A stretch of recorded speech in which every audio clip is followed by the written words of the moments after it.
So what does basic training look like for a modern day trainee at whatever basic training base you go to? So it's going to be different for everybody, obviously.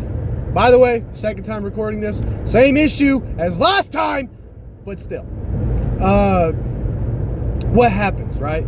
I'm in the National Guard. I am a 12 whiskey. My entire experience is going to look completely different to somebody who's an 88 Mike or somebody who's a 12 Bravo or an 11 Bravo. But this is to give you a ground of what it could look like. So me personally, I went to Fort Leonard Wood, Missouri. Me being in the National Guard, what I did is that right when it was time, my ship day came around, what I did is that I went to my RSP station. When you get to your RSP station, they will give you some papers. They'll give you your tickets and stuff for your flight, probably an Eagle Cash card to spend some money while you're at the airport to get some food and stuff. For active duty guys, I think you just go to your recruiting station and they do essentially the same thing there. It works about the same way. So what happens is that when you go to your flight, you might end up getting 1 flight, 2 flights, 3 flights, or 4. I knew a guy, he lived in Las Vegas. Paul, what he did, he took 4 flights before he got to basic. But I only took 2. I had to go to Delaware, and then I got shipped off to Fort Leonard Wood, Missouri. So for me, and what I assume is the rest of them, when you get to your airport, what you do, you meet up at the USO, which is the commissary thing for all veterans and military service members, reserve or active.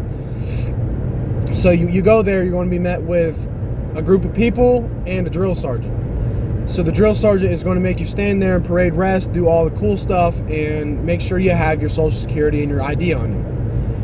You go up to a table, they write down your Social Security, and they write down your ID. They get it down, you're confirmed. Then what happens once everybody goes through, you hop on the bus. You get on the bus, you get a brief of what to do, what's going to happen, and they drive you off. My drive was about 45-ish minutes long, and you go up to the front gate of whatever base you're at. Fort Leonard Wood, the guard, he made us put our IDs up so he could look at it, and that's when you first get your kind of look of this is it, because it gets real. People start yelling at you, people start saying things, it gets kind of real. So you go through the gate, and then at Fort Leonard Wood, you call it the 43rd. That's reception. The worst part of basic training will be reception. Will be. Because it is ultimately the most boring experience you have ever gone through in your life. They say, you think MEPS was bad? Imagine MEPS, but for a week long. So you go, you get in, you get a brief from the drill sergeants, how to address a drill sergeant, and you go inside. Now, I didn't get yelled and cussed at like you see in videos. There is no more shark attack like how there was from 2022 and below. But the shark attack doesn't come after reception. A lot of people get that mixed up. I had a version of it, but it wasn't because, it's not allowed. So, essentially, right? You go in, you turn in your Eagle Cash card, and then you start your paperwork, and then you just get into the mojo. They give you briefs. You call your family. Yo, this is where I'm at. They make you put your phone in a bag. They put it in a plastic bag. They put it away. You don't see it. Sometimes people don't see it ever again until they graduate. Depends on your company commander and what they like. So, you get your brief. You go on.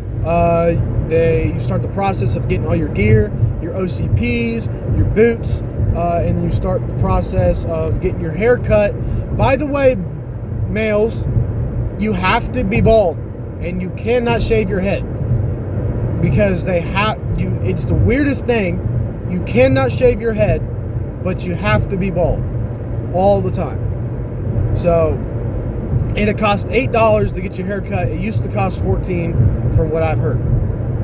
So, right, you get that process, you get your hair cut, you start doing your eye checks, your dental, your hearing, and they take you to the bay, and you get orientated, and it all starts to come to be, right? So I did not get sleep for, I think, around 48 hours. Like, I was up for 2 straight days before I got sleep. That's including the time I woke up, went to my RSP station, got my papers done, came around, got on the bus, went to basic, got to reception. I didn't go to bed, and that was already a day later. I didn't go to bed till the next day. So be prepared, because you might be able to get 2 hours of sleep. You might be able to get a full night's sleep, and you might not get any sleep. It just depends on the time you show up and the time you get there.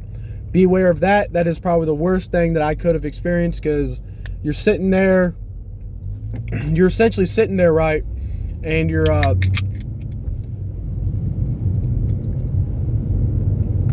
you can't fall asleep or you're going to get yelled at. And if you get yelled at in reception, they can, and I've seen it, they will push back your reception time before you ship off to basic. That's when they say you go across, they call it going across the street, because the reception is nothing like basic. So how Fort Leonard Wood works, they got Alpha, they got Bravo.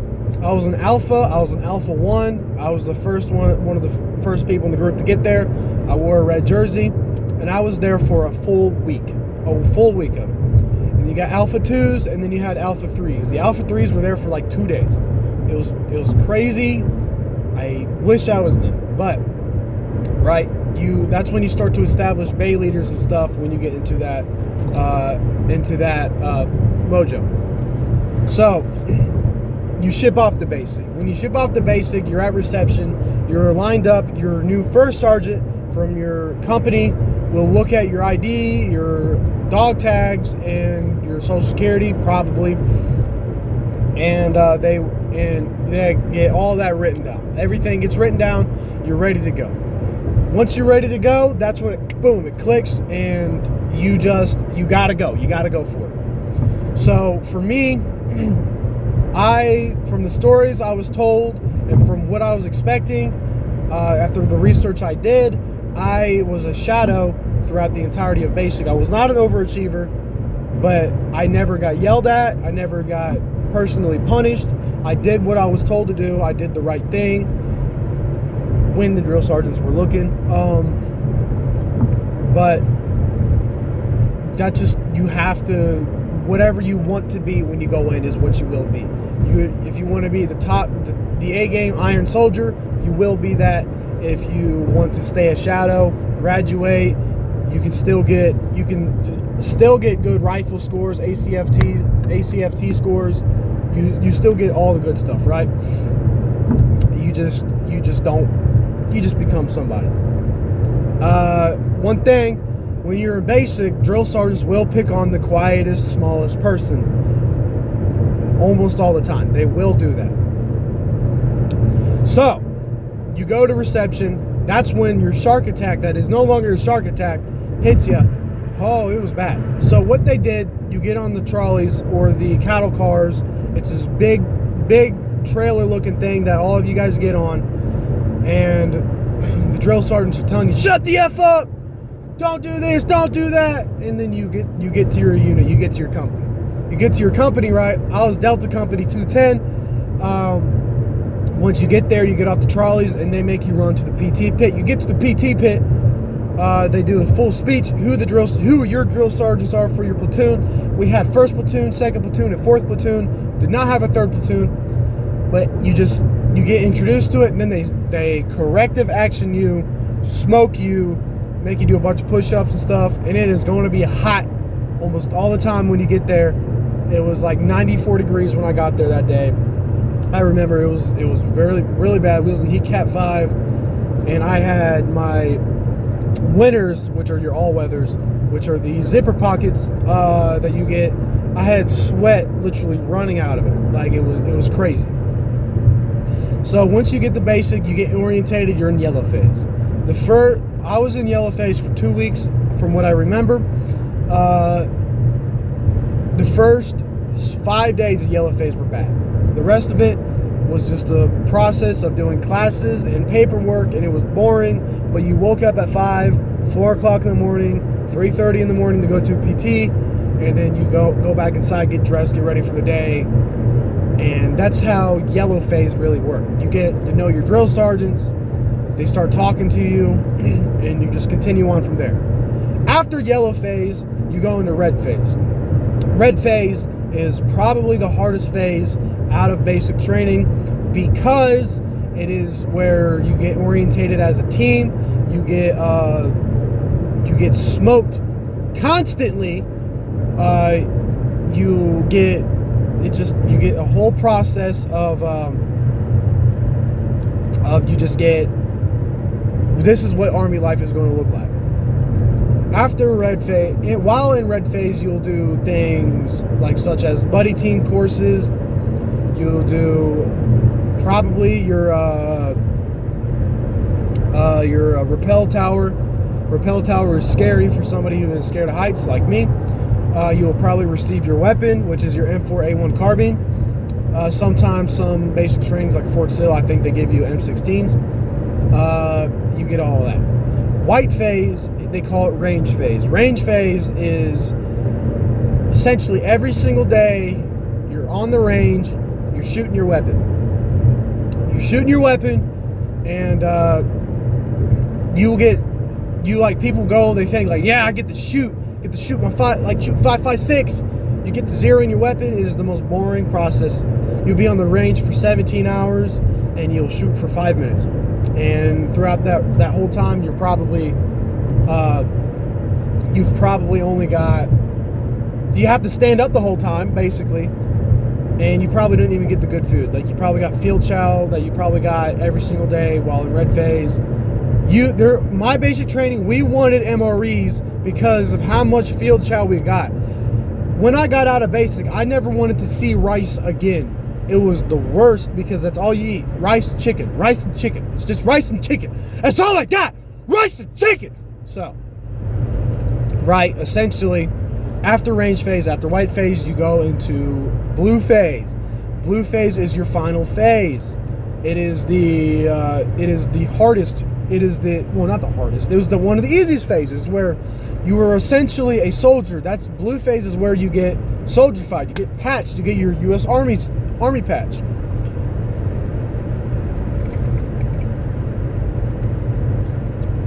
But you were expected to uphold the highest standard possible. So, while in blue phase, you will go to the grenade range. In white phase, we were supposed to do the confidence course, where you do the big obstacle courses. And it's where you do Jacob's Tower and stuff. I was terrified on that. Side note, story. I was at the top of Jacob's Tower, and it's got these like metal wires coming down that stick from the top. And I was up top, and they made the people scared of heights. They said, hey, who's scared of heights? You raise your hand, they made you go in the front. I was stupid enough, and I did that. I got to the top, my drill sergeant just grabbed the wire, and he started shaking it. And I held on tight. I looked drill sergeant dead in the eye. I said, drill sergeant, all due respect, that was a dick move. It made the entire platoon laugh. I'll never forget it. My top moment. And then the drill sergeant told me to get the F down, and I got down. And I was terrified. But moving on from there, you go to the grenade range. You shoot. You can some basic trainings. You only throw one grenade. Sometimes you throw two. Sometimes you throw different types of grenades, like ones that you have to let go of. And I've heard stories that sometimes they let you cook it if you qualify good enough, which is where you hold the grenade as you pull the pin and you throw it. So it depends on how basic training, how your unit is, how your command is, right? So, I threw 2 grenades. We were so prepared to throw grenades, we prepared so much for it, that we literally had no excitement after we got to throw literal grenades and see them explode. It was the craziest thing. Like, we were so prepared that we expected nothing. Like, we knew what to expect. And then after I got out, I was like, dude, I threw a grenade. So after that, you'd probably go to the range. You probably do your CCO qual.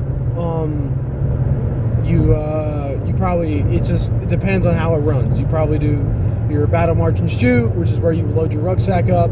You march with your weapon, you come back, and you shoot targets. It was pouring down rain that day, so nobody really qualified because you can't see out of a wet CCO. You cannot see a wet red dot at a blurry green target. That doesn't exist. Like, it was crazy. You could not see it. You could not see it. So we didn't really qual. So it was October 16th, my graduation day. My last video, I explained the story of what happened on my graduation day with Private I Don't Care About You. But moving on from there, you have family day and then you have graduation day. We were so unprepared. I will never forgive my command team for this. My command team, my higher ups, my drill sergeants.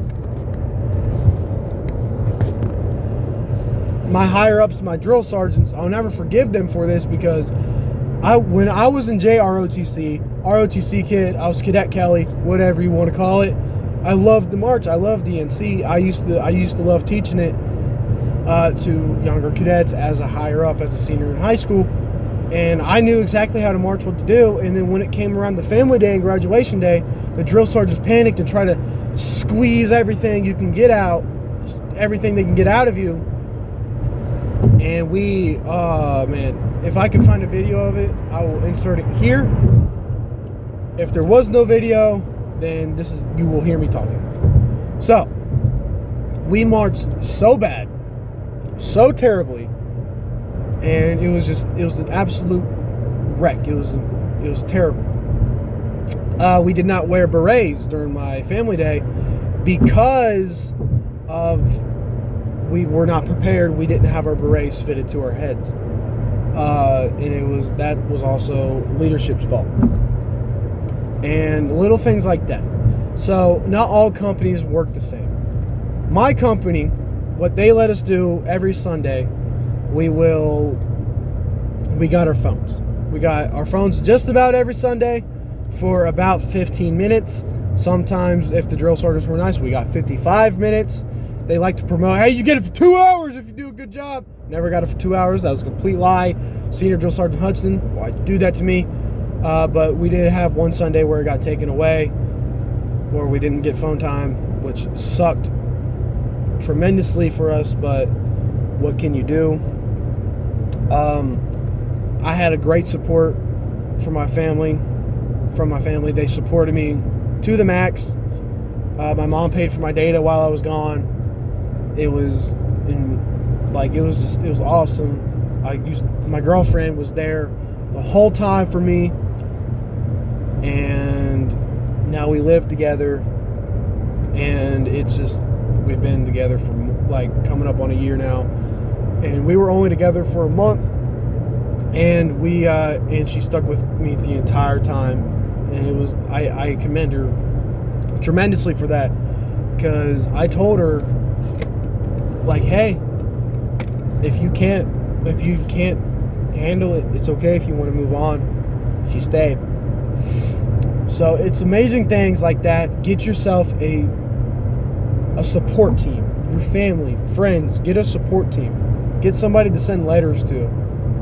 And it was the best thing, because when I graduated, they showed up to my family day and my graduation day, and it was awesome.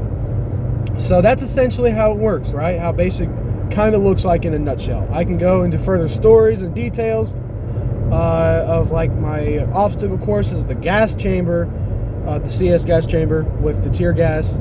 It feels like you're drowning in pepper spray.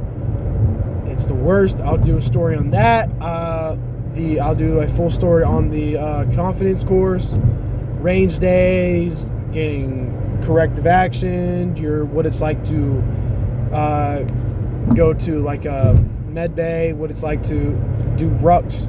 On my anvil ruck, I burnt 30% of my back from a friction burn, from prickly heat, essentially. And it was a whole, I have tons of stories. I can leave them. Hey, ask in the comments below. I will tell the stories. Hurrah! I will tell the stories. Learn the Soldier's Creed in the Army song, your Army values, and your warrior ethos. Learn it. Learn that motherfucker. Learn that. Because if you don't, you're screwed. You're screwed. I'm screaming now to keep you guys entertained. Some little tidbits of info. Right. Sorry, I'm driving, so forgive my hand in your face. Some little tidbits of little things that happen when you get your phone time. Do what your drill sergeants ask you to do. Don't be on social media. Call your family. That's your family time, to have contact with your family. Do not ask stupid questions, because you were always told there's never a stupid question. There's some stupid questions. You ask an 11 Bravo drill sergeant who's been on multiple combat deployments if he's ever killed somebody, and you get smoked for it, that's your fault. So, other things, I will do videos on them. I will do a collective video on them, maybe a Q&A. Just leave it in the comments below. I'll answer questions, and in another video I will tell you how my AIT was while I was a 12 whiskey in Gulfport, Mississippi. And other than that, hopefully you guys enjoyed the video. Leave your thoughts and comments in the comments below, and y'all have a good one.